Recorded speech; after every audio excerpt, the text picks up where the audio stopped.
బతుకున్న వాళ్ళు ఏమనుకుంటారో మళ్ళీ అనుకున్నాడు కాకుండా దేవుడు హృదయం లక్ష్య పెట్టేవాడు. మనుషులు ఏం చేస్తారు? పై రూపంలో చేస్తారు. చాలా మంచిగా పాటలు పాడి కూడా ఇంకా రక్షణ పొందని వాళ్ళు చాలా మంది ఉన్నారు. రక్షణ పొందాం, సత్యంలోనికి వచ్చామంటే మనము సాధారణమైన మనుషులం కాదని మనం అర్థం చేసుకోవాలి. హల్లెలూయా. ఎన్నో పాఠం? 500వ పాట. అందరూ కలిసి పాడుకుందాం.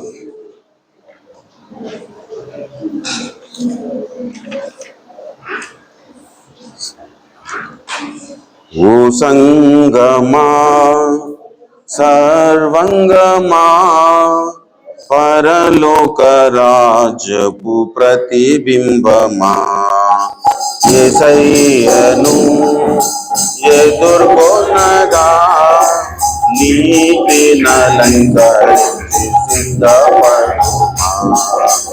ఓ సంగమా వినుమా రాణి ఓ వీరు అపరంజితో స్వర్ణ వివర్ణ వస్త్రధారణతో దీనా వాయిద్య తరంగాలతో ప్రాణేశ్వరుని ప్రసన్నతతో రాణి ఓ వీరు అపరంజితో స్వర్ణ వివర్ణ వస్త్రధారణతో వీణా వాయిద్య తరంగాలతో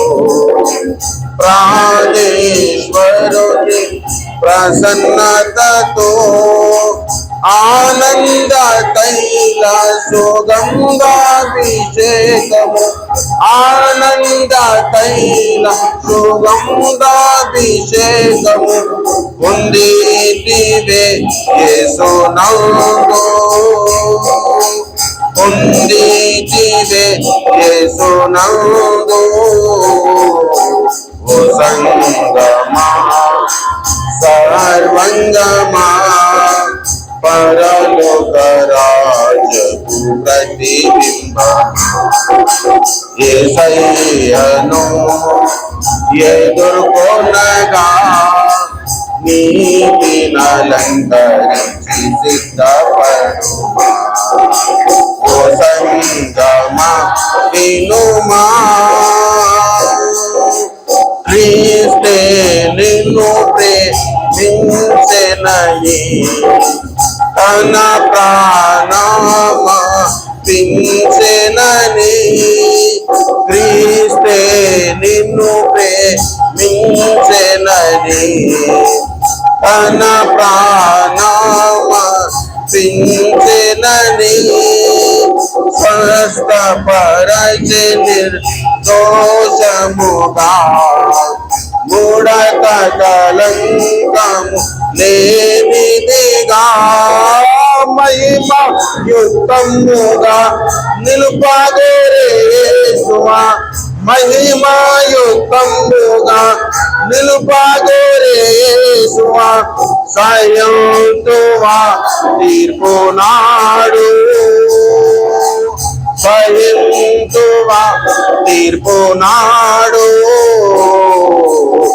సంగమా సర్వంగమా పరలోక రాజపు ప్రతిబింబమా యేసయ్యను ఎదుర్కొనగా నీతి ధరించి సిద్ధపడుమా. ఓ సంగమా వినుమా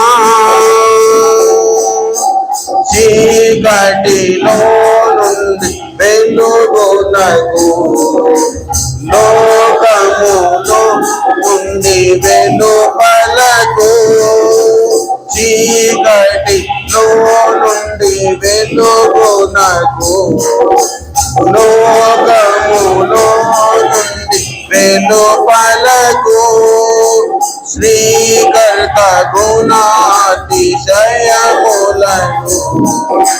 ప్రకటించుటకి పిలిచెనని గుర్తించుచుంటివా క్రియలను గంటివా గుర్తించుచుంటివా క్రియలను గంటివా సజీవముగనున్నావా సజీవముగనున్నావా సంగమా సర్వంగమా పరలోక రాజపు ప్రతిబింబమా యేసయ్యను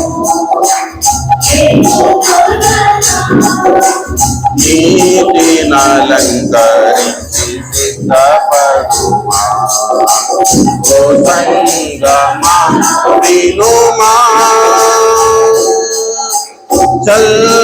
చల్లగనైనా వేసగను ఉండిన నీకై మేలగును చల్లగనైనా వేసగను ఉండిన నీకై మేలగును నులివేచని స్థితి నీకుండినా బయటకు ఉమ్మివే పడుదువేమో నీ మనస్సు మార్చుకో తొలి ప్రేమ కూర్చుకో నీ మనస్సు మార్చుకో తొలి ప్రేమ కూర్చుకో ఆసక్తితో రక్షణ నొందుమా ఆసక్తితో రక్షణ నొందుమా ఓ సంగమా సర్వంగమా పరలోక రాజపు ప్రతిబింబమా యేసయ్యను ఎదుర్కొనగా నీతినలంకరించి సిద్ధపడుమా ఓ సంగమా వినుమా కడపటి బూర మోగగనే కనురెప్ప పాటున మారుదువా కడపటి బూర ప్రోగగనే పాటున మారుదువా వడిగా మేఘా సీనుడవై నడి ఆకాశము పోగలవా సంగమ క్రీస్తురాజు సంగమ గొర్రె పిల్ల సంగమ క్రీస్తురాజు సంగమ రారాజుని దుర్గొనగలవా రారాజుని దుర్గొనగలవా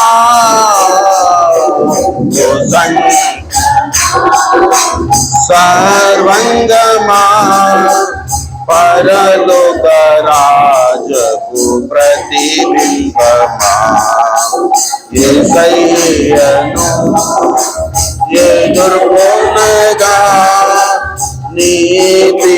నీతినలంకరించి సిద్ధపడుమా ఓ సంగమా వినుమా హల్లెలూయా. దేవుని నామానికి మహిమ కలుగును గాక. హల్లెలూయా.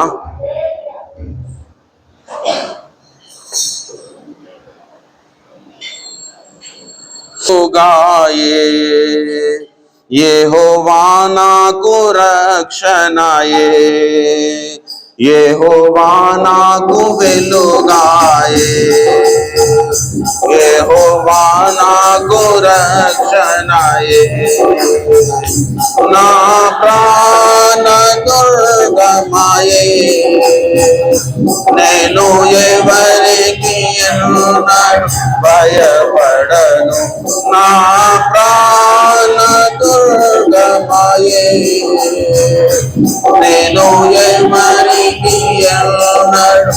భయపడను.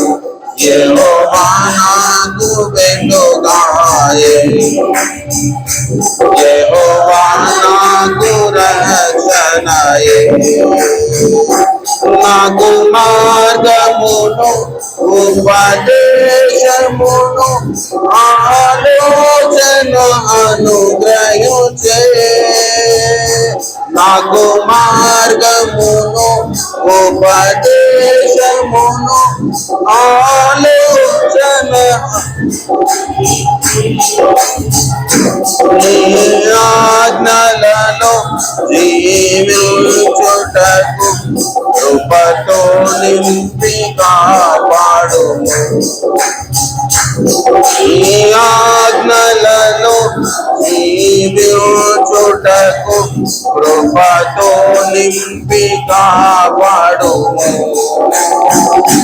యెహోవా నాకు వెలుగాయే, యెహోవా నాకు రక్షణయే. నా ప్రాణ దుర్గమయే, నేను ఎవరికి ఎన్నడూ భయపడను. నా ప్రాణ నేను ఎవరికి ఎన్నడూ భయపడను. యెహోవా నాకు వెలుగాయే, యెహోవా నాకు రక్షణయే. నా కొండయు నా కోటయు శ్రయము నీవే. నా కొండయు నా ఆశ్రయము నీవే. నేనెల్లప్పుడూ ప్రభు సన్నిధిలో స్తుతి గానము చేసెదను. నేనెల్లప్పుడూ నిధిలో స్తుతి గానము చేసెదను. యెహోవా నాకు వెలుగాయే, యెహోవా నాకు రక్షణయే.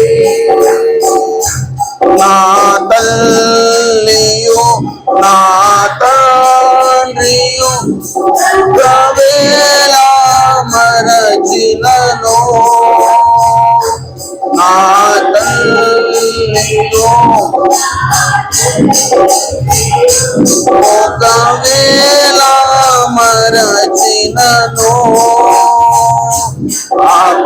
ఆపత్కాలమున చేయి వెలువకను. యెహోవా నన్ను చేరదీయును.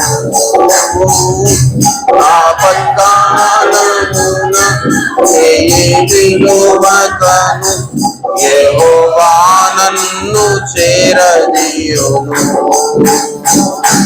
యెహోవా నాకు వెలుగాయే, యెహోవా నాకు రక్షణయే. నా ప్రాణ దుర్గమయే, నేను ఎవరికి ఎన్నడూ భయపడను. నా ప్రాణ దుర్గమయే,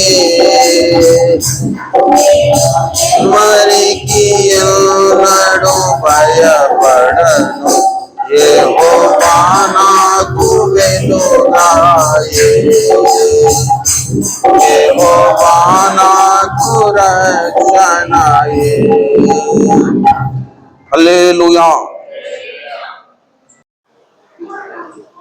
ప్రభు యొక్క శరీర రక్తములలో పాలు పంపులు పొందుకోవడానికి ముందుగా మనల్ని మనము పరీక్షించుకోవడానికి చిన్న కీర్తనను చదువుకొని క్లుప్తముగా మనము ధ్యానించుకొని ముందున్న గంభీరమైన సంస్కారంలోనికి మనము వెళ్దాం.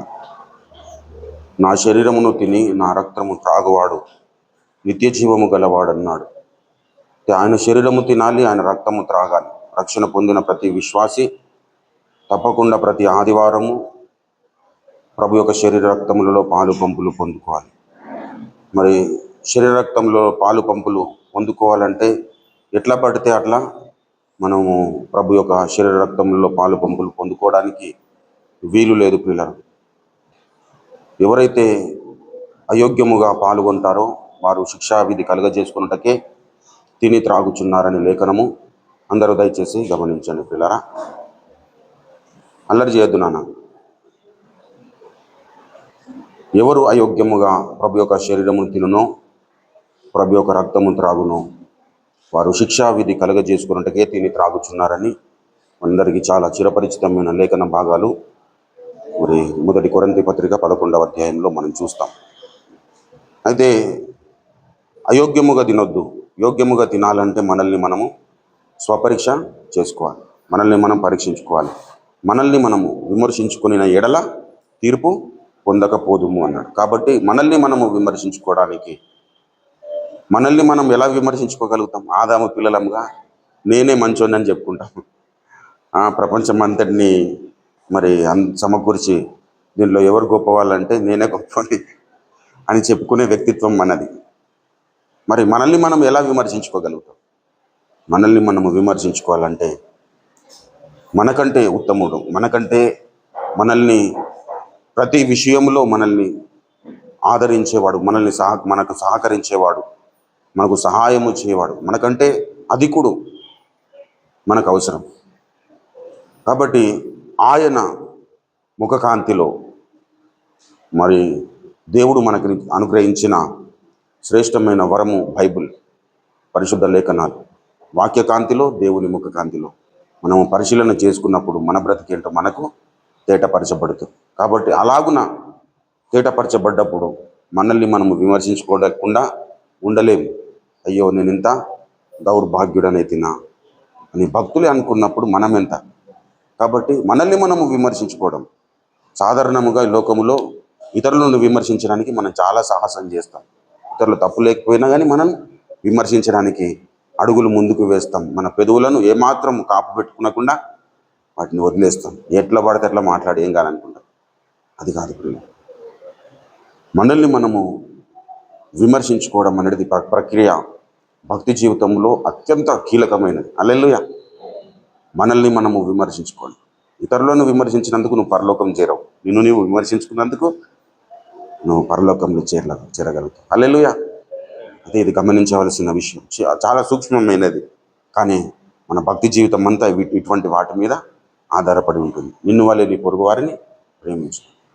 నిన్ను వల్లే నీ పొరుగు వారిని ప్రేమించడం అంటే నిన్ను నీవు ఏ విధంగా అయితే ప్రేమించుకుంటావు ఆ విధంగానే నీ పొరుగు వాళ్ళు కూడా నా సొంత శరీరం లాగానే ప్రేమిస్తాను అని అదే విధంగానే మనము అనుకోవాలి. అనుకున్నప్పుడే మరి ఇవి చాలా సూక్ష్మమైనవి.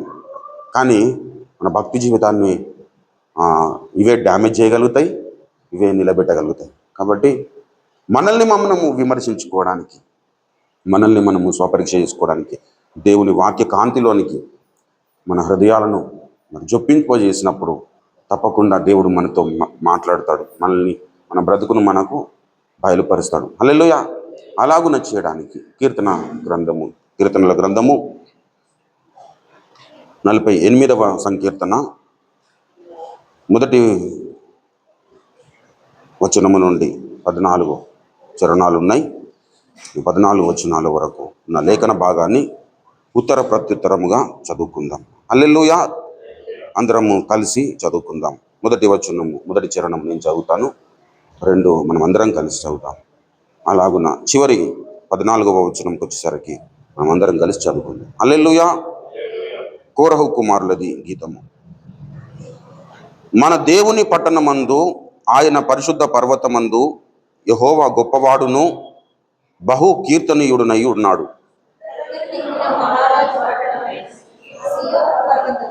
రమ్యము గల ఎత్తుగల చోట నుండి దాని నగరులలో దేవుడు ఆశ్రయముగా ప్రత్యక్షమగుచున్నాడు. రాజులు కూడిరి, వారు దాన్ని చూచిన వెంటనే ఆశ్చర్యపడిరి, భ్రమపడి త్వరగా వెళ్ళిపోయిరి. వారి చెట్లుండగా తూర్పు గాలిని లేపి తర్షిషు ఓడలను నీవు పగలగొట్టుచున్నావు.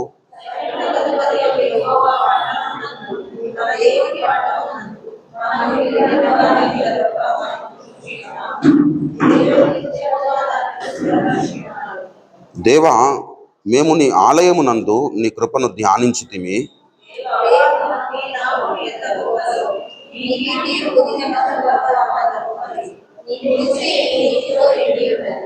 నీ న్యాయ విధులను బట్టి సియోను పర్వతము సంతోషించును కాక, యూదా కుమార్తెలు ఆనందించుదురుగాక.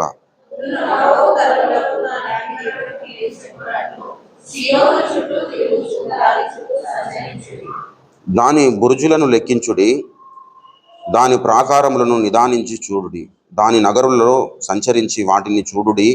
ఈ దేవుడు సదాకాలము మనకు తోడై ఉన్నాడు, మరణము వరకు ఆయన మనలను నడిపించును. చదవబడిన ఈ పరిశుద్ధ లేఖన భాగము ద్వారా దేవుడే మాట్లాడి తన చిత్తమును మన బ్రతుకులో నెరవేర్చును గాక. ఆమేన్. చిన్న మాట ప్రార్థన చేసి, ప్రేమ నమ్మకములు కలిగిన మా యేసయ్య, ఈ యొక్క శ్రేష్టమైన, ఘనమైన, పరిశుద్ధమైన, ఉన్నతమైన నామము బట్టి నీకు వేలాది వందనాలు, కృతజ్ఞతాస్తుతులు, స్తోత్రములు. ప్రభువా, ఉన్నతుడా, నీ యొక్క పాదాలకు నాయన నమస్కారాలు, ముద్దులు నాయన, నీకు స్తోత్రములు. ఈ యొక్క సమయములో ఇంతవరకు నీ యొక్క పునరుత్థాన దినమున నీ సన్నిధానానికి చేరి నిన్ను స్తుతించి ఆరాధించి మహిమపరచడానికి మీరు ఇచ్చిన కృపలను బట్టి నీకు వందనాలు. కరుణగల మా తండ్రి, చదవబడిన నీ యొక్క పరిశుద్ధ లేఖన భాగమును బట్టి నీకు వేలాది వందనాలు, కృతజ్ఞతాస్తుతులు, స్తోత్రములు. ప్రభువా, చదవబడిన ఈ యొక్క పరిశుద్ధ లేఖన భాగము ద్వారా మాతో మీరు మాట్లాడండి. నిలబడిన నీ యొక్క దీన సేవకుడు కేవలం వట్టివాడే, నిష్ప్రయోజకుడే. ప్రభువా, దాసుని నీ యొక్క శిలువ రక్తముతో బాగుగా కడిగి పరిశుద్ధపరిచి పవిత్రీకరించి శుద్ధునిగా చేసి నీ దాసుని నోట నీ యొక్క మాటలుంచి నీ చేతి నీడలో కప్పుకొని ఆయన నాతో మా అందరితో తేడగా మాట్లాడండి. వాళ్ళకై మమ్మల్ని సిద్ధపరచండి. మా దైనందిన జీవితంలో మాకు కావలసిన అత్యవసరమైన సందేశమును పరలోకము నుండి మీరే మాకు పంపించండి. కన్న తండ్రి, నీకు వందనాలు, స్తోత్రములు, స్తుతులు చెల్లించుకుంటూ మీ దాసుని నీ యొక్క పరిశుద్ధాత్మ అభిషేకము చేత అభిషేకించుకొని నాతో మీరు మాట్లాడండి. మీరు మాట్లాడే దేవుడవు కనుక నీకు వందనాలు, స్తోత్రములు. ప్రభువా, మీరు మాట్లాడుచుంటుండగా వినుబుద్ధి, వినగల చెవి, గ్రహించే మంచి మనస్సును, లోపడగలిగిన జీవితంలో అందరికీ అనుగ్రహించమని యేసు పరిశుద్ధ నామంలో ప్రార్థిస్తున్నాను తండ్రి. ఆమేన్, ఆమేన్. దేవునికి స్తోత్రం. హల్లెలూయా, హల్లెలూయా. ప్రభువునందు నాకు అత్యంత ప్రియులరా, చేరవచ్చిన మీ అందరికీ ప్రభు అయిన యేసుక్రీస్తు వారి శుభనామంన వందనాలు, శుభాలు, దైవాశీస్సులు తెలియజేస్తూ ఉన్నాను. చదవబడిన ఈ కీర్తన మరి కోరహు కుమారులు రచించింది. కోరహు కుమారులు రచించిన కీర్తన. వీరు అనేకమైన విషయాలను గురించి మాట్లాడుతున్నారు. దేవుని యొక్క వ్యక్తిత్వం ఏంటో వారు మరి దేవుని సన్నిధానంలో ఆయనను కీర్తిస్తూ ఉన్నారు. దయచేసి మన దేవుని పట్టణమందు, ఆయన పరిశుద్ధ పర్వతమందు యెహోవా గొప్పవాడును బహు కీర్తనీయుడునై ఉన్నాడు. దేవుడు గొప్పవాడును, బహు కీర్తనీయుడు. ఆయన గొప్పవాడు, ఆయన చాలా ఉన్నతుడు. ఆయనను కీర్తిస్తూ ఉన్నారు. అలాగున్న దేవుణ్ణి స్తుతిస్తూ మరి ఆ 9వ వచనంలోకి వచ్చేసరికి, దేవా, మేము నీ ఆలయమునందు నీ కృపను ధ్యానించితిమి అంటున్నారు. దేవా, మేము నీ ఆలయమునందు నీ కృపను ధ్యానించితిమి. ధ్యానించడము అనేది భక్తి జీవితంలో చాలా కీలకమైన విషయము ప్రియులారా. వాక్యమును ధ్యానించడము అంటే ఏదైనా ఒక తెలియని విషయాన్ని నేర్చుకోవాలన్న తాపత్రయంతో మనము దాని మీదనే కొంతకాలము గురిపెట్టి మరి దాని మీదనే మన మనసును లక్ష్యం ఉంచి, మన హృదయమును లక్ష్యం ఉంచి ఎప్పుడైతే ఒక విషయం గురించి మనము తాపత్రయపడతామో దానిని ధ్యానించడము అంటారు. దేవుని ధర్మశాస్త్రంలో మరి అనేకమైన సంగతులు ఉన్నాయి. వాటన్నింటిని బట్టి దావీదు భక్తుడు ధర్మశాస్త్రమునందు ఆనందించు దివారాత్రము దానిని ధ్యానించువాడు. హల్లెలూయా. దివారాత్రం ఏం చేయాలట? వాక్యమును ధ్యానించాలి. దేవుని యొక్క వ్యక్తిత్వమును గురించి ధ్యానించాలి. దేవుని యొక్క మహాత్మ్యమును గురించి ధ్యానించాలి. దేవుని ఎంత ఘనకార్యాలు చేస్తున్నాడో చేశాడో చేయబోతున్నాడో వాటిని గురించి మనం ధ్యానించాలి. ఇక్కడ దావీదు భక్తుడు ఆ 119వ కీర్తన 18వ వచనములు అంటాడు, ఈ ధర్మశాస్త్రమునందు ఆశ్చర్యకరమైన సంగతులను చూసినట్లు నా కనులను తెరువుము అంటున్నాడు. అంటే దేవుని ధర్మశాస్త్రంలో ఆశ్చర్యకరమైన సంగతులు ఉన్నాయి, అవి చూడడానికి నా కనులు తెరువమంటున్నాడు. నన్ను కనులు తెరువమంటున్నంటే అంతవరకు దావీదుకు కనులు లేవా? అంటే గుడ్డివాడా? కాదు. ఆయన భౌతిక నేత్రాలు తెరవబడి ఉన్నాయి, కానీ నా ఆత్మీయ నేత్రాలు తెరవమంటున్నాడు. ఎప్పుడైతే ఒక విషయమును గురించి మనం ధ్యానిస్తామో అప్పుడు మన మనోనేత్రములు తెరవబడతాయి ప్రియులారా. హల్లెలూయా. ఎప్పుడైతే ఒక విషయం మీద మన దృష్టిని కేంద్రీకరిస్తామో ఆ విషయములో మనము చాలా ఉన్నతమైన స్థితికి ఎదుగుతాము. దేవుని కృపను గురించి ధ్యానిస్తున్నాడు, దేవుని ప్రేమను గురించి ధ్యానిస్తాం. దేవుని ఎటువంటి వ్యక్తిత్వము కలిగినవాడు, ఎలా ప్రేమిస్తాడు, ఎలా ఆయన ప్రేమలో ఉంటున్న తత్వం ఏంటి, ఆయన ప్రేమలో ఉంటున్న స్వభావం ఏంటి, ఆయన ప్రేమకు ఉంటున్నటువంటి లక్షణాలు ఏంటి, ఎటువంటి వారిని ఆయన ప్రేమిస్తాడు, ఎటువంటి వారిని ఆయన ద్వేషిస్తాడు. ఇలా ప్రేమను గురించి ధ్యానిస్తూ పోతుంటే అనేకమైన విషయాలను మనం నేర్చుకోగలుగుతాం. అయితే ఇక్కడ కృపను గురించి ధ్యానిస్తూ ఉన్నారు. కోరవ కుమారులు ఏం చేస్తూ ఉన్నారు? దేవుని సన్నిధానంలోనికి చేరారట. నీ ఆలయంలో, దేవా మేము నీ ఆలయమునందు నీ కృపను ధ్యానించితిమి, నీ కృపను ధ్యానించితిమి. అలా దేవుని సన్నిధానానికి వచ్చి ఏం చేస్తున్నారు? దేవుని కృపను గురించి ధ్యానం చేస్తూ ఉన్నారు. దేవుని కృప యొక్క వ్యక్తిత్వం ఏంటి అని దాని మీద దృష్టిని కేంద్రీకరించాలి. కీర్తనకారుడు అంటాడు, నీ కృప జీవము కంటే ఉత్తమమైనది. అంటే ప్రాణము కంటే కూడా ఉత్తమమైనది దేవుని యొక్క కృప. దేవుని కృప మనల్ని రక్షించింది ప్రియులారా. ఎఫెసీ పత్రికలో మనం చూస్తాం కదా, 2వ అధ్యాయము, మనము కృపచేతని విశ్వాసము ద్వారా కృపచేతనే రక్షింపబడ్డాము. దయచేసి చూడండి,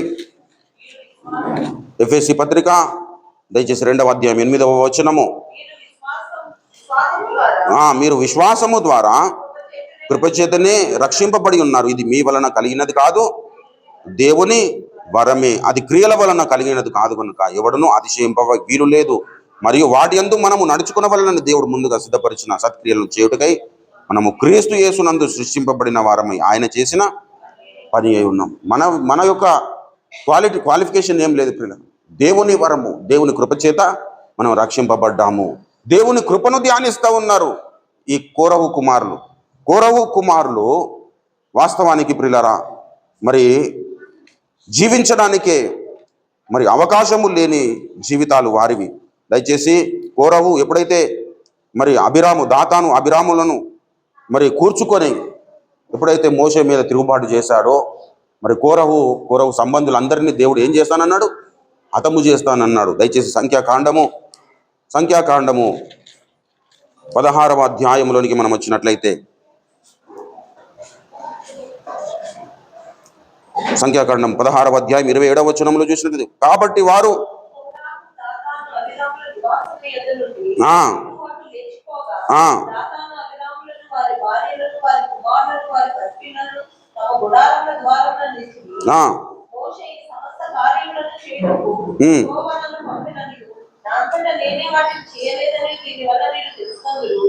ముప్పై వచనం, అయితే యెహోవా గొప్ప వింత పుట్టించడం వలన వారు ప్రాణములతోని పాతాళమునకు కూలినట్లు భూమి తన నోరు తెరిచి వారికి కలిగిన సమస్తమును మృంగి వేసిన ఎడల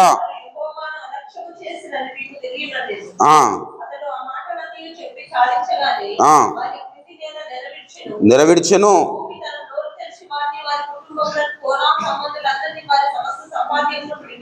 మృంగివేసెను. వారును వారి సంబంధులను ప్రాణముతోనే పాతాళమునకు కూలిరి. భూమి వారిని మృంగివేసెను, వారు సమాజంలో ఉండకుండానే చేసిరి. చూడండి పిల్ల, పొరపాటు చేశాడు కోరహు మరి మోషేకు విరోధముగా తిరుగుబాటు చేశాడు. కొంతమందిని సమకూర్చుకున్నాడు, దాతాను అభిరాములను సమకూర్చుకున్నప్పుడు దేవుని కోపము వారి మీదకి దిగి వచ్చింది. అప్పుడు దేవుడు భూమిని చీల్చి వారిని ప్రాణములతో ఉండగానే ఆ భూమిలోనికి దిగిపోయేటట్లుగా చేశాడు. అప్పుడు కోరహు సంబంధులందరూ కోరహు సంబంధులందరూ చనిపోయారు అని వ్రాయబడి ఉంది. అయితే మరి కోరహు కుమారులు కీర్తనలు రాశారు కదా. మనం చదువుకున్న కీర్తన ఎవరు రాశారు? 44వ సంకీర్తన, 45, 46, 47, 48 సంకీర్తనలు, 84వ సంకీర్తన, 86వ సంకీర్తన, 85వ సంకీర్తన, ఇవన్నీ కోరహు కుమారులే రచించారు కదా. మరి కోరహు కుమారులు ఎలా, మరి అందరు చనిపోయినప్పుడు ఎలా వీరు బ్రతికిపోయారు అంటే, ప్రభునందు ప్రియులరా, కోరహు సంబంధులు అందరూ చనిపోయారు, కానీ కోరహు కుమారులు మాత్రము బ్రతికిపోయారని లేఖనము సెలవిస్తూ ఉంది. దయచేసి 26వ సంఖ్యాకాండం 26వ అధ్యాయము. అయితే కోరహు కుమారులు చావలేదు అన్నాడు. దయచేసి చదవండి అమ్మ.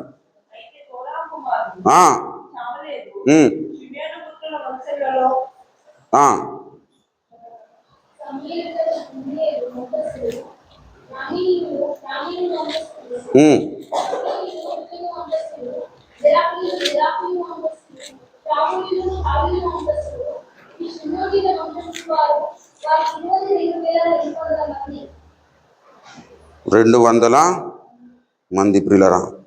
11వ వచనం, అయితే కోరహు కుమారులు చావలేదు అని చెబుతా ఉన్నాడు. ఈ కోరహు కుమారులు ఎందుకు చావలేదు అనే విషయాన్ని మరి సంఖ్యాకాండములో చెప్పబడలేదు, కానీ 84వ సంకీర్తనలో మరి వారు రాస్తారు. దయచేసి మొదటి వచనం నుండి చదవండి. సైన్యములకు అధిపతి యెహోవా నీ నివాసములు ఎంత రమ్యములో, యెహోవా మందిర ఆవరణములు చూడవలనని జీవము గల దేవుని దర్శించుటకు నా హృదయమును నా శరీరం ఆయనతో ఆనందంతో కేకలు వేయించున్నవంటున్నారు. దయచేసి చదవండి. నా రాజా నా దేవా నీ బలిపీఠము వద్దనే పిచ్చుకలకు నివాసము దొరికెను, పిల్లలు పెట్టుటకు వానకోవిలకు కూటి స్థలము దొరికెను. దేవుని నామానికి స్తుతి కలుగును గాక. ఇక్కడ మనము చూసినట్లయితే నీ బలిపీఠమును వద్దనే పిచ్చుకలకు నివాసము దొరికెను. సాధారణంగా బలిపీఠమును మనం గమనించి చూసినట్లయితే అది నిత్యము మండుతూ ఉంటుంది. అక్కడ పిచ్చుకలకు నివాసం ఉండదు పిల్లలు. ఇప్పుడు సాధారణంగా భౌతిక జీవితం, భౌతిక ప్రపంచంలో మనం గమనించినట్లయితే బలిపీఠము వద్దకు సమీపించడానికి ముందుగానే దాని సెగగే పిచ్చుకలు కాలిపోతాయి పిల్లలు. అంత వేడి అక్కడ బలిపీఠము దగ్గర ఉంటుంది, బలిపీఠము మీద ఉంటుంది. అక్కడ పిల్లలు పెట్టుటకు వానకోవిలకు గూటి స్థలము దొరికేనన్నాడు, పిచ్చుకలకు నివాసము దొరికేనన్నాడు. ఎలా జరిగిందంటే, ప్రభునందు ప్రియులరా, వీరు బలిపీఠమును ఆశ్రయించారు. కోరహు కుమారులు రక్త ప్రోక్షణను ఆశ్రయించారు, బలిపీఠమును ఆశ్రయించారు. కాబట్టి వీరి మీదకి వచ్చిన తెగులు వీరిని ముట్టకుండా జాగరూకత వహించిన వారై వీరు ముందుకు సాగగలిగారు. ప్రభునందు ప్రియులారా, ఈ కీర్తన రాసిన కోరహు కుమారులు ఈ కీర్తన రాశారు కదా. ఈ కృపను ధ్యానిస్తున్న ఈ కీర్తన రాసిన కోరహు కుమారులు మరి జీవితంలో వారు ఎవరెవరు అనంటే, కోరహు కుమారులు మనకు నిర్గమకాండంలో దయచేసి 6వ అధ్యాయంలో మనకు కనబడతారు. నిర్గమకాండము 6వ అధ్యాయము 24వ వచనంలో చూసినట్లయితే, కోరహు కుమారులు అస్సిరు, ఎల్కానా, అబియాసాపు, వీరు ముగ్గురు కోరహు కుమారులు పిల్ల. ఈ కోరహు కుమారులు ఈ కీర్తన రాశారంటే, ఈ కీర్తన రాస్తున్నప్పుడు దాదాపుగా 7 తరాలు గడిచిపోయినాయి. ఈ అసిపు అనే వ్యక్తి కానీ, లేదంటే ఎల్కానా అనే వ్యక్తి కానీ, అబియాసాపు అనే వ్యక్తి ఆ టైంలోనే రాసిన కీర్తన కాదు ప్రియులారా. ఈ కీర్తనలు కోరహు కుమారుల యొక్క కుమారులు 7 తరములు గడిచిన తర్వాత రాసిన కీర్తనలు ప్రియులారా. ఈ కీర్తనలు రాస్తున్న ఈ కోరహు కుమారులు, ఈ అస్సిరు ఎవరైతే ఉన్నారో, ఎల్కానా ఎవరైతే ఉన్నారో, అబియాసాపు ఎవరైతే ఉన్నారో పిల్లరా, వీరుల నుండి భక్తి నేర్చుకున్నారు. భక్తి నేర్చుకొని వారి జీవితంలో వారు ఎలా బ్రతికిపోయారు. కోరహును చంపివేశాడు దేవుడు, అభిరామును చంపివేశాడు, దాతానును చంపివేశాడు, వారి సంబంధులందరినీ చంపివేశాడు, కానీ మా తండ్రులు ఎట్లా బ్రతికిపోయినారు అనే విషయాన్ని గురించి వారు ధ్యానించినప్పుడు వారికి దొరికిన ఆనవాలను బట్టి ఈ కీర్తనలు మరి ఆ భక్తులు రాశారు. ముగ్గురు కలిసి రాసిన కీర్తనలు కావు, అనేక మంది కుమారులు కలిసి రాసిన ఈ కీర్తనలు ప్రియుల. కాబట్టి ఇక్కడ వీరు ఏం చేస్తున్నారంటే దేవుని యొక్క కృపా మహాత్మ్యం ఎలాంటిదో దానిని దేవుని మందిరంలో చేరి ధ్యానం చేస్తూ ఉన్నారు. దేవుని కృప ఎలాంటిదంటే జీవించడానికే అవకాశము లేని కోరహు కుమారులను జీవించడానికి అవకాశము కల్పించి వారు జీవించేటట్లుగా చేసి వారిని కేవలము జీవించేటట్లుగా మాత్రమే కాకుండా కీర్తనలు రాసే విధంగా చేసిన మరి శ్రేష్టమైన దేవుని యొక్క కృప. ప్రియుల దేవుని కృప ఎలాంటిదంటే మనం కూడా కోరహు కుమార్ లాంటి వ్యక్తులమే. రక్షణ పొందిన మనమందరి మీదకి కోరహు సంబంధులందరి మీదకి ఏ విధంగానైతే దేవుని ఉగ్రత వచ్చిందో, పాపముల చేత అపరాధముల చేత చచ్చిన స్థితిలో ఉంటున్న మనందరి మీదకి కూడా దేవుని ఉగ్రత వచ్చింది. మనం ఉగ్రత పాత్రులం అన్నాడు. దయచేసి ఎఫెసీ పత్రిక చూడండి, 2వ అధ్యాయము. ఎఫెసీ పత్రిక 2వ అధ్యాయము 2వ అధ్యాయము దయచేసి 3వ వచనము. వారితో కలిసి మనమందరము శరీరము యొక్కయో మనసు యొక్క కోరికలను నెరవేర్చుచు మరైన శరీరాశలను అనుసరించి మునుపు ప్రవర్తించుచు కడమ వారి వలె స్వభావ సిద్ధముగా దైవోగ్రతకు పాత్రులమైతిమి అంటున్నాడు. దైవోగ్రతకు పాత్రులమై ఉంటిమని ఎవరితో అంటున్నాడు? మనందరితో అంటున్నాడు. ఎఫెసీ సంఘం అంటే అప్పుడే రక్షణ పొందిన సంఘం, అన్య జనాంగముల నుండి రక్షణ పొందిన సంఘం. ప్రభునందు ప్రియులారా, మనమందరము కూడా రక్షణ పొందాము. మన మునుపటి స్థితి ఏంటి? మనం కూడా అన్యులమే. ఒకప్పుడు దేవుడు లేని పరజనులుగా మనం ఉంటున్నాము. అప్పుడు మన స్టేటస్ ఏంటంటే మనము కూడా దైవోగ్రతకు పాత్రులము. ఎందుకు? కారణం ఏంటి? అపరాధములు మనలో ఉన్నాయి, పాపముల చేత చచ్చిన స్థితిలో ఉన్నాము కనుక మనము దైవోగ్రతకు పాత్రులము. దైవోగ్రతకు మాత్రమే కాదు, రోమాపత్రిక మరి 5వ అధ్యాయంలో చెబుతాడు మనమందరము శత్రువులమై ఉన్నాము అన్నాడు. దయచేసి రోమాపత్రిక ఏలైనగా 10వ వచనం. శత్రువులమై ఉండగా ఆయన కుమారుని మరణము ద్వారా సమాధానపరచబడిన వారమై ఆయన జీవించుట మరి నిశ్చయముగా రక్షింపబడుదుము. ప్రభునందు ప్రియులారా, శత్రువులము, నరక పాత్రులము, దైవోగ్రతకు పాత్రులము, దేవునికి దూరస్తులము ఆయన మనల్ని దేవుడు కనికరించాడు. ఎలా కనికరించాడు? ఆయన కృపచేత విశ్వాసము ద్వారా కృపచేతనే రక్షింపబడి ఉన్నారు. ఇది మీ వలన కలిగినది కాదు, దేవుని వరం అన్నాడు. ఎవరిని రక్షించాడు? మరణ పాత్రులను రక్షించాడు. మరణ పాత్రులము. మరణ పాత్రుడ నయ్యున్న నాకై మరణించితివి సిల్వలో. మరణ పాత్రుడ నయ్యున్న నాకై మరణించితివి సిల్వలో. కరుణ చూపి నీ జీవ మార్గాన్ని నడిపించుము యేసువా. కరుణ చూపి నీ జీవ మార్గాన నడిపించుము యేసయ్యా. ఏడాది దూడలనా వేలాది పొటేలనా, ఏడాది దూడలనా వేలాది నీవు చేసిన ఉపకారములకు నేనేమి చెల్లింతును. నీవు చేసిన ఉపకారములకు నేనేమి చెల్లింతును. మరణ పాత్రుడనయున్న నాకై మరణించితివ సిలువలో. ప్రభునందు ప్రియులారా, దేవుని కృప ప్రత్యక్షమైంది. ఆ కృప మరణ పాత్రులమైన మనల్ని దేవునికి పాత్రులనుగా చేసింది, జీవమునకు పాత్రులనుగా చేసింది. నరకానికి వెళ్ళిపోయే మన జీవితాలను దేవుడు పరలోకానికి తీసుకువెళ్ళాడు. పరలోకానికి తీసుకువెళ్ళే క్రమములో, నిత్య జీవితంలోకి తీసుకువెళ్ళే క్రమములో మన కొరకు ఆయన సిలువలో బలి అయినాడు. ఇది దేవుని వరము, దేవుని వరము. దేవుని యొక్క మహాత్మ్యం ఎలాంటిదో కీర్తనకారులు, కోరహు కుమారులు దేవుని కృపను గురించి ధ్యానం చేస్తూ ఉన్నారు. నీ కృప జీవము కంటే ఉత్తమమైనది అన్నాడు. అదేవిధంగా నీ కృప నిరంతరం ఉంటుంది అన్నాడు కీర్తనకారుడు. దయచేసి 107వ సంకీర్తనలోనికి మనం వచ్చినట్లయితే 107వ సంకీర్తన 1వ వచనం చూడండి. యెహోవా దయాళుడు, ఆయనకు కృతజ్ఞతాస్తుతులు చెల్లించుడి, ఆయన కృప నిరంతరం నిత్యముండును ప్రియులారా. దయచేసి అదే 107వ కీర్తనలో మనం చూసినట్లయితే దయచేసి 9వ వచనము చూడండి. ఏలయనగా ఆశగల ప్రాణములను ఆయన తృప్తిపరిచి ఉన్నాడు. ఆ ఆ ఆ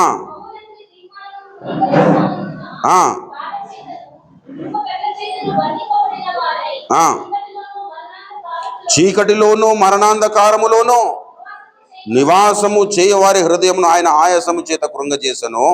వారు కూలి ఉండగా సహాయుడు, కష్టకాలం మందు వారు యెహోవాకు మొరపెట్టిరి, ఆయన వారి ఆపదలన్నింటి నుండి వారిని విడిపించెను. వారి కట్లను తెంపివేసెను.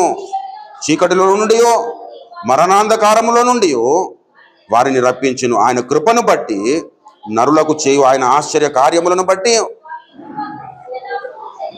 చూడండి ప్రియులరా, కష్టకాలముల నుండి ఆయన విడిపించేవాడు, సమాధి నుండి మన ప్రాణములను విడిపించుచున్నాడు అన్నాడు 103వ కీర్తనలో.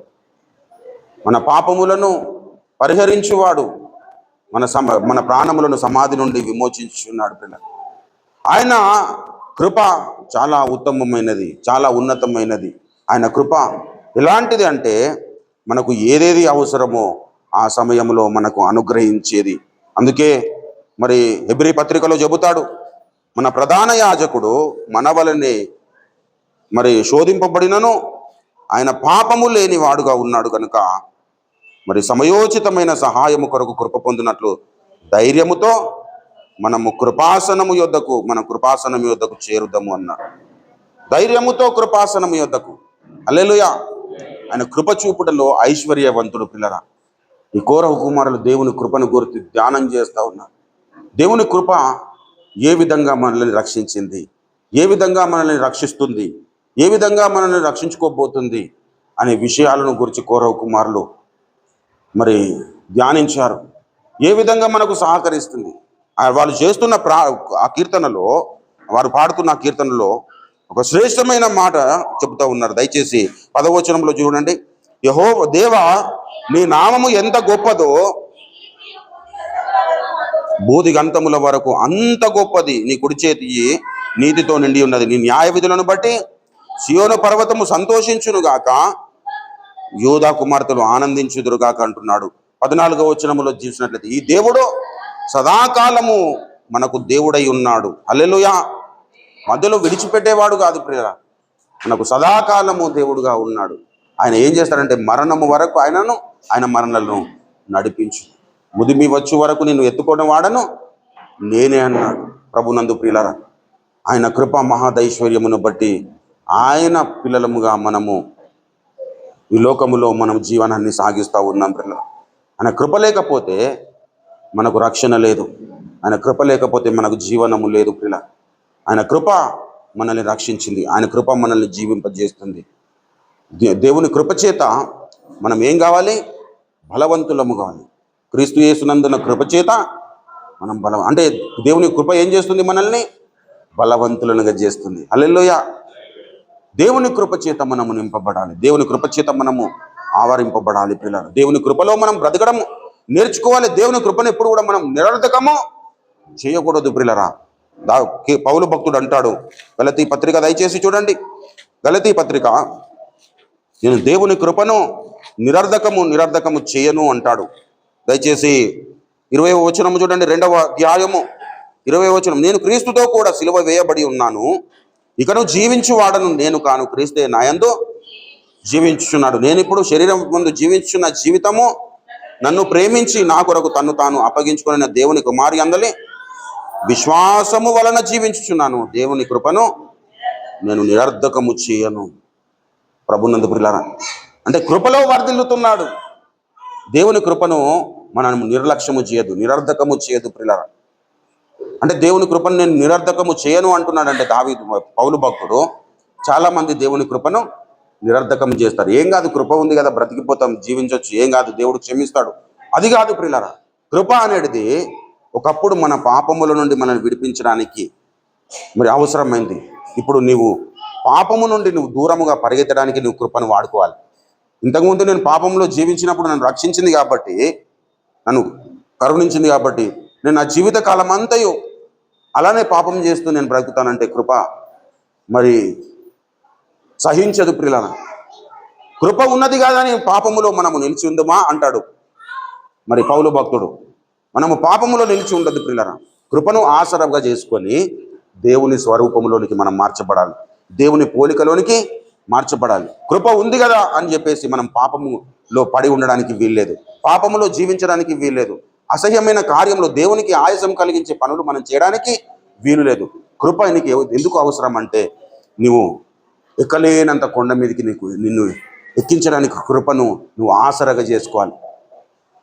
ఇక్కడ పౌలు భక్తుడు అంటున్నాడు, నేను క్రీస్తుతో కూడా సిలువ వేయబడి ఉన్నాను, ఇక నువ్వు జీవించువాడను నేను కాను, క్రీస్తే నాయందు జీవించుచున్నాడు. ఇప్పుడు నేను జీవించున్న జీవితము నన్ను ప్రేమించి నా కొరకు తను తాను అప్పగించుకొని నా దేవుని కుమారుని అందలి విశ్వాసము వలన నేను జీవించున్నాను. నేను దేవుని కృపను నిరర్ధకము చేయను. నువ్వు ఎలా జీవించాలంటే, ఇప్పుడు నేను జీవించున్న జీవితము నన్ను ప్రేమించి నా కొరకు తను తాను అప్పగించుకొని నా దేవుని కుమారుని అందలి విశ్వాసము వలన మాత్రమే నేను జీవించున్నాను. నేను జీవించున్నది నా వలన నేను జీవించడం లేదు, దేవుని కృప వలన జీవించుచున్నాను. హల్లెలూయా. ఆ అనుభవంలోనికి మనము రాగలగాలి పిల్ల. ఆ అనుభవంలోనికి మనం వచ్చినప్పుడు మన అవయవాలను మనము సాధకము చేసుకోగలుగుతాం. ఎలా సాధకం చేసుకుంటాం అంటే, ప్రభునందు ప్రియులరా, మన అవయవములు వేటిని అనుసరించాలో వేటిని అనుసరించకూడదో మనకు తెలియపరచబడుతుంది. దేవుని కృపను ఆసరగా చేసుకున్నప్పుడు, నేను ఎదగాలి అనే తలంపు నీలో ఉన్నప్పుడు, ప్రభునందు ప్రియులరా, నిన్ను ఎంతకైనా ఎదిగించడానికి దేవుని కృప దోహదపడుతుంది ప్రియుల. కాబట్టి దేవుని సన్నిధానంలో చేరారు కోరహు కుమారులు, దేవుని కృపను గురించి ధ్యానిస్తూ ఉన్నారు. దేవుని కృప ఎలా ఉంటుంది, దేవుడు ఎవరి ఎడల కృప చూపుతాడు, ఎవరి ఎడల దేవుడు మరి కృప చూపకుండా ఉంటాడు అనే విషయాలను ఈ కీర్తనకారులు కోరహు కుమారులు ధ్యానం చేస్తూ ఉన్నారు. దేవుని కృపను గురించి మనం కూడా ధ్యానం చేయాలి. దేవుడు ఎలా మనల్ని రక్షించుకున్నాడు, కోరహు సంబంధులందరినీ దేవుడు హతము చేస్తానన్నాడు. కానీ కోరహు కుమారులు బ్రతికిపోయారు. ఎలా బ్రతికినారంటే, దేవుని బలిపీఠమును ఆశ్రయించారు. కాబట్టి మనము కూడా ఆదాము పిల్లలమైన మనమందరము నరక పాత్రులము. ఆదాము పిల్లలమైన మనమందరము పాపముల చేత అపరాధముల చేత చచ్చిన స్థితిలో ఉన్న వారము, ఉగ్రతా పాత్రులము, దేవునికి దూరస్తులము అయిన మనము కూడా ఈనాడు రక్షణ పొందాము అంటే దేవుని మహాకృప ప్రియుల. హల్లెలూయా. దేవుని కృప. కాబట్టి కృప చేత మనం ఏం కావాలంటే బలవంతులము కావాలి. అంటే కృప మనల్ని బలవంతులను చేస్తుందంటే, అంతకుముందు కృపను పొందుకోవడానికి మనకు ఉంటున్న స్టేటస్ ఏంటంటే, మనం అన్ని విషయములో బలహీనులము. ఆదాము పిల్లలముగా రక్షణ పొందినప్పటికీ మనలో అనేకమైన బలహీనతలు ఉంటాయి పిల్ల. యాకోబు భక్తుడు అంటాడు, మనం అనేక విషయములో తప్పిపోవచ్చున్నామంట. ఎందుకు తప్పిపోవచ్చున్నాము అంటే, ఆదాము పిల్లలముగా మనలో పాప స్వభావము ఉన్నది కనుక. ఆ పాప స్వభావం ఏం చేస్తుందంటే, మరి ఆత్మకు విరోధముగా పోరాటం చేస్తుంది. శరీరము ఆత్మకు విరోధముగా పోరాటం చేస్తుంది ప్రియుల. ఆ పోరాటంలో మనము నెగ్గాలి అంటే మనం ఆత్మానుసారముగా జీవించాలి. ఆత్మానుసారముగా జీవించాలంటే దేవుని కృప చేత మనము బలవంతులము కావాలి. బలవంతులమైనప్పుడు ప్రభునందు ప్రియులారా, మనము వేటిని మాట్లాడాలో వాటిని మాట్లాడగలుగుతాం. దేవుని కృప చేత మనం నింపబడుతున్నప్పుడు ఆ దేవునికి ఆయాసం కలిగించే పద్ధతులను మనం అనుసరించము ప్రియుల. ఒకప్పుడు వాటిని అనుసరించి దైవోగ్రతకు పాత్రులమయ్యాం. అవునా? ఆ మాట చూడండి, ఎఫెసీ పత్రిక 2:3 ఏమంటాడు? వారితో కలిసి, అంటే చచ్చిన స్థితిలో ఉంటున్న వారందరితో, రక్షణ పొందని వారందరితో కలిసి మనమందరమును శరీరము యొక్కయో మనసు యొక్కయో కోరిక. అంటే అప్పుడు మనం రక్షణ పొందకముందు శరీర కోరికలను మనం నెరవేర్చుకుంటూ వచ్చాం. ఇప్పుడు ఏం చేయాలి? శరీర కోరికలను నెరవేర్చుకోవడానికి మనము ప్రయాస పడకూడదు. శరీర కోరికలు, శరీరానుసారులు శరీర విషయముల మీద మనసుంతురు అన్నాడు. శరీరానుసారులు ఏం చేస్తారు? శరీరానుసారులు శరీర విషయము అంటే శరీరం ఏం కోరుకుంటుంది? ఏమి తిందుమా, ఏమి త్రాగుద్దుమా. మరి అలా శరీరం ఆలోచిస్తున్న క్రమంలో ఒకప్పుడు మన జీవితాలు అలా ఉండినాయి. శరీరం యొక్కయో మనసు యొక్క కోరికలను ఒకప్పుడు మనం నెరవేర్చుకుంటూ బ్రతికినాం. ఆ బ్రతుకుతున్న కాలంలో మన స్టేటస్ ఏంటంటే ఉగ్రతా పాత్రులం. ఈ ఉగ్రతా పాత్రులమైన మనల్ని దేవుడు రక్షించాడు. ఎలా రక్షించాడు? దేవుని కృప చేత రక్షించాడు. మనం ఏమన్నా చేసినామా? 1 కోటి రూపాయలు ఏమన్నా మనం ఏం చేయలేం ప్రియులారా.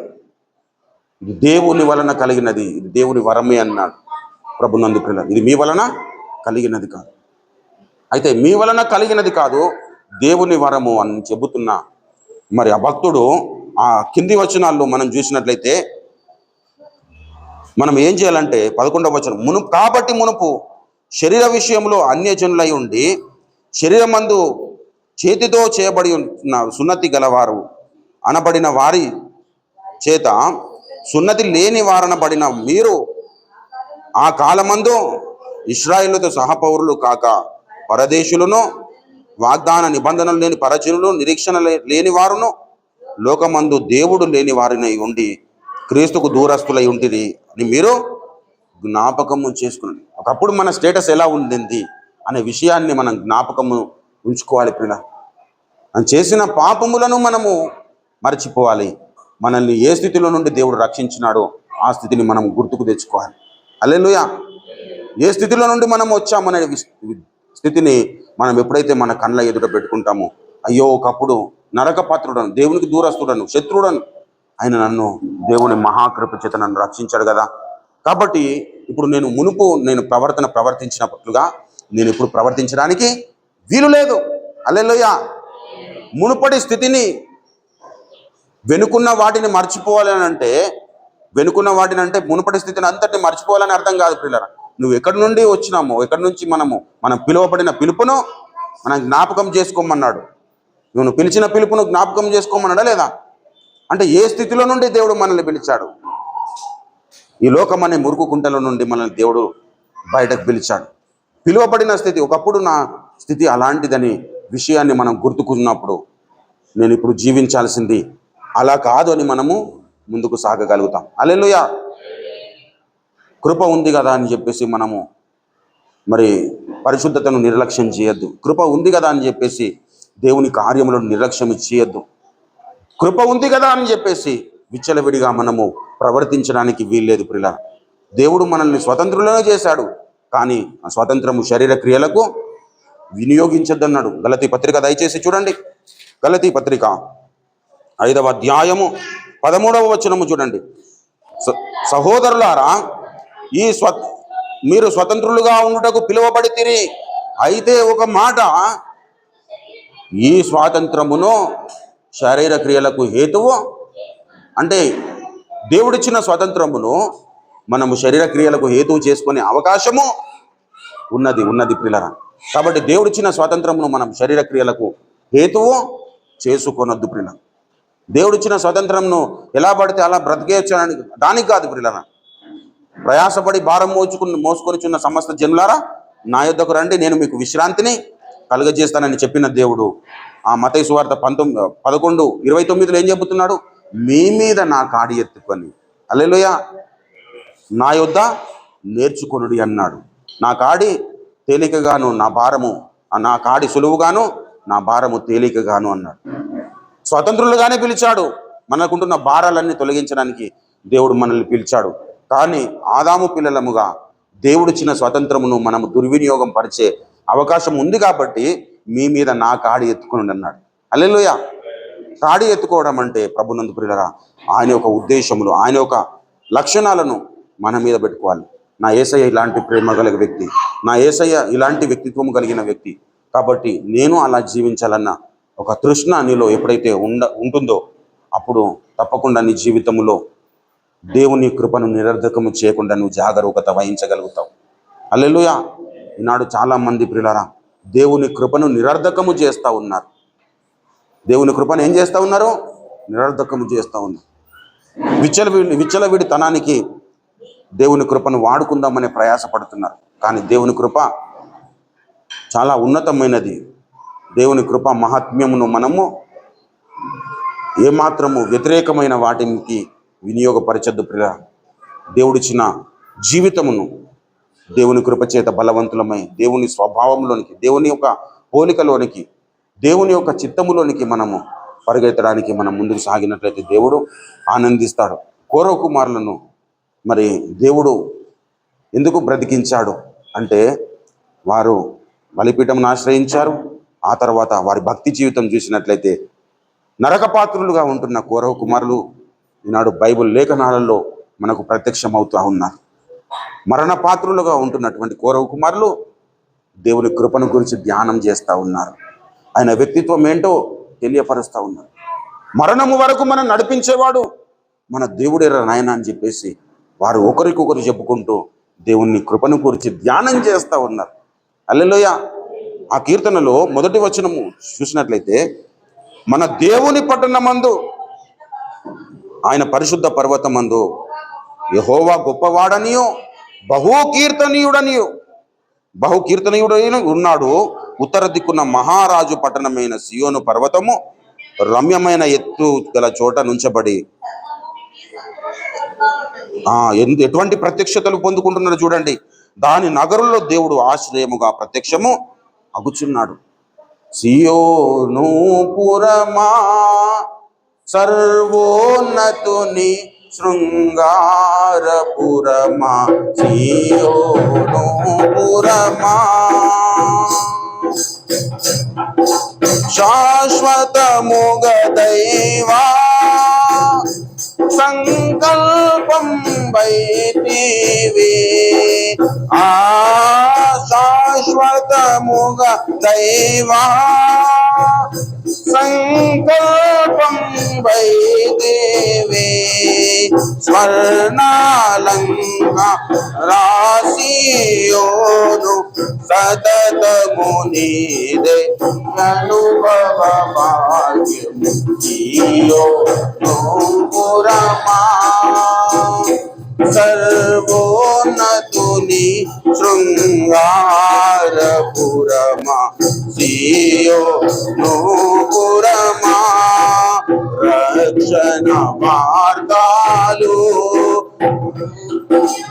రమ్యముగా నీలో వినబడుచున్న రక్షణ వార్తలు జనులెల్లా నీలో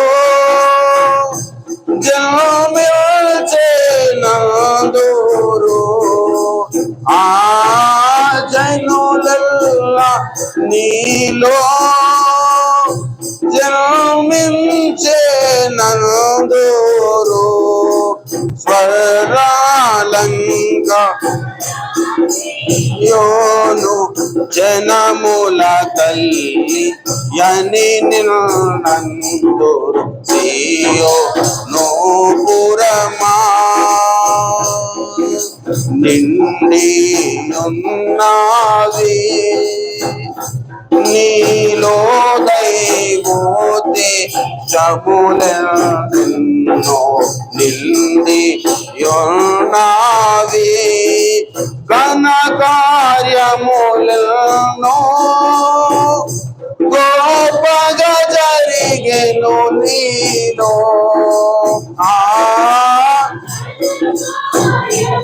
ఎన్నో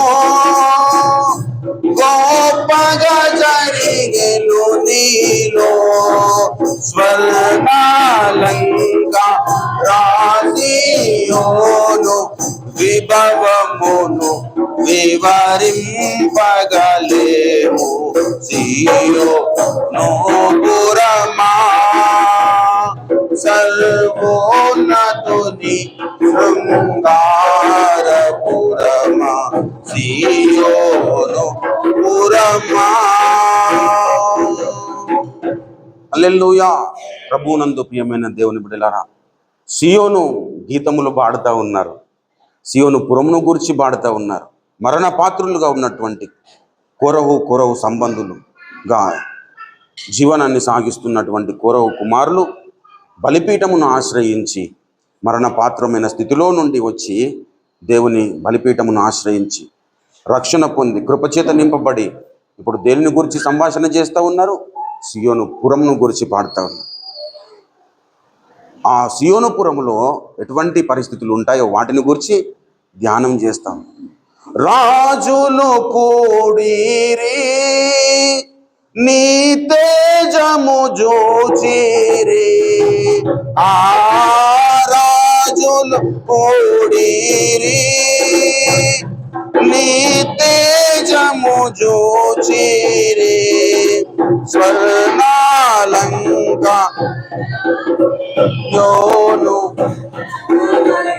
మరగా బడిరము సియోను పురమా, సర్వోన్నతుని శృంగారపురమా సియోను పురమా.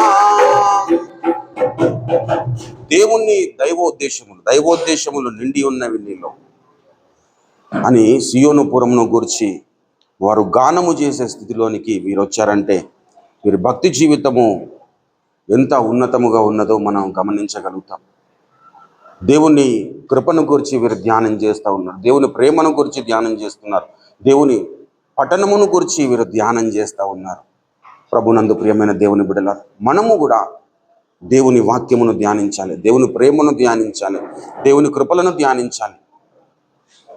ఇంకొక భక్తుడు పాడతాడు, కృపలను తలంచుచు కృపలను తలంచుచు ఆయుష్కాలమంతా ప్రభుని కృతజ్ఞతతో స్తుతింతుం, ఆయుష్కాలమంతా ప్రభుని కృతజ్ఞతతో స్తుతింతుం, తలంచుచు కృపలను తలంచుచు